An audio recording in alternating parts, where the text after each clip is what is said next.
like the mountain was like my backyard. I play soccer outside in the back with my brother. I was an angel kid, the best, like the golden child in my family. Mikey just did all the bad stuff. Then you tell me. I grew up in the country in Australia. Do you have a farm? I live on a farm with lots of animals. No, I live like 4 What kind of hours. animals? Sheep, chicken. Horses? Horses. You've heard my horse noise, right? I just want to hear it again. Everyone close your eyes.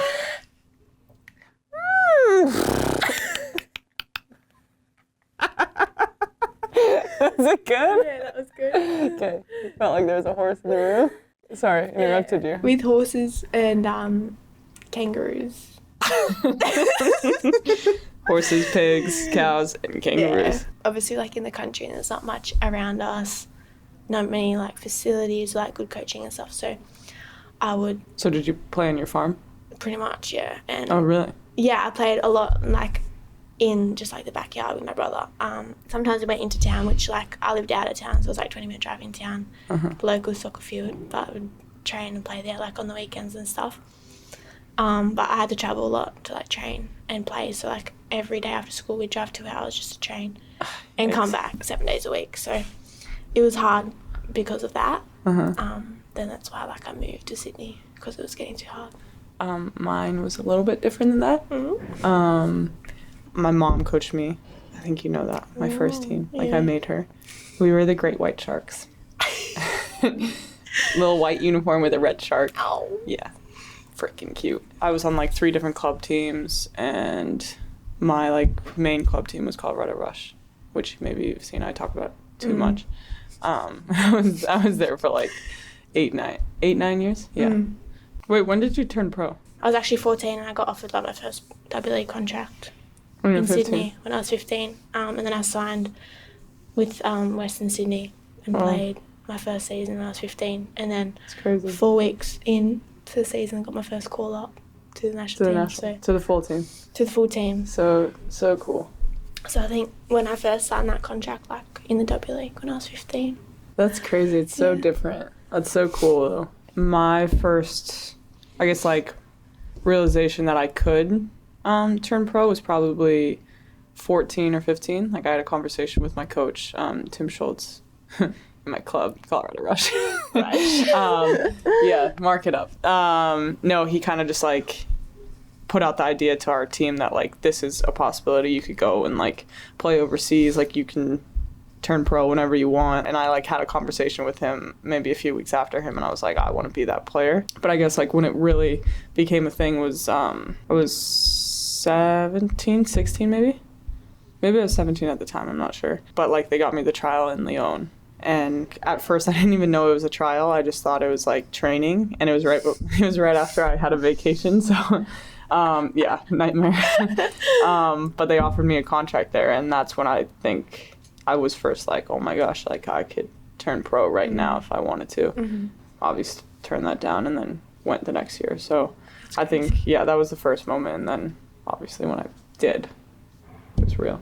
I'm sure you've been through similar, but I was basically in Colorado for like 3 weeks waiting, like trying to like get a call from them saying the visa was approved. And then finally, like, it was like one day they're just like, okay, we're good, you're leaving tomorrow. I think the flight over, like, I didn't like realize what I was actually doing yet. And then my mom like poked me in the middle of the flight and she was just like, are you nervous? You know, my little Linda, she's like, honey, how are you feeling? I'm not like that bad. And then I started like getting in my own head and I was like, oh my God, like, yeah. Meeting everyone, meeting the coaches, like seeing where I was living and stuff, like it kind of just like settled in and I was a mess. And you? Well, I had a major tournament before I came here. Like we had Asian Cup in Jordan. So I just finished the W League and I had to pack for like 2 months of national team and then my move over here. Oh God. So when I was packing, I had to pack for like a year pretty much. And didn't really know what I was doing. Like, what do I pack? I didn't know what to bring, like what was it going to be like over here. I had no idea. So that flight from Jordan, I went to Chicago and then Chicago to Portland. And I had a really, really long layover in Chicago and I was by myself and I was like, oh, like, this is really sad. Anyways, I was waiting there for like 5-6 hours and then I had my flight to Portland. And I think I arrived pretty like late in like to Portland and like got shown to my apartment. It was dark and then I remember just like getting in there and be like, oh my gosh, like, do I really want to be doing this? Yeah.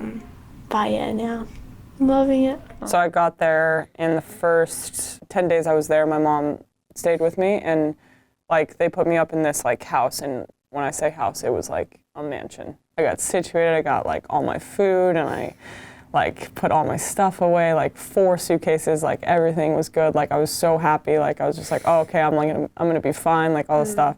Then the day like my mom leaves, right before like the taxi comes, I get a call from our manager.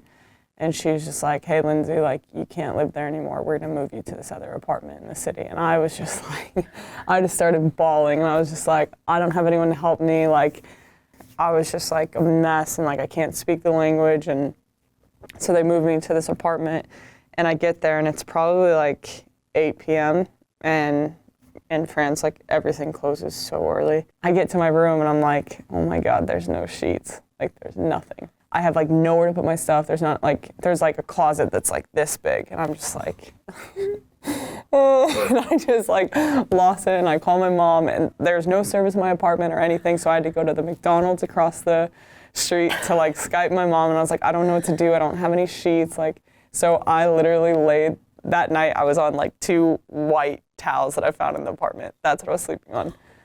That like day was like, it's such a vivid memory, but yeah, I think no one really can understand those first few days, months, leaving your home, leaving your like comfort, not being with friends or family. And I know like you could speak the language here, but it's still like the most difficult thing at that age. And I think it's so inspiring, like for me to see it in you as well. And I'm glad there's like another person here that can understand like what I've been through and that basically gone through the same thing, so it's cool.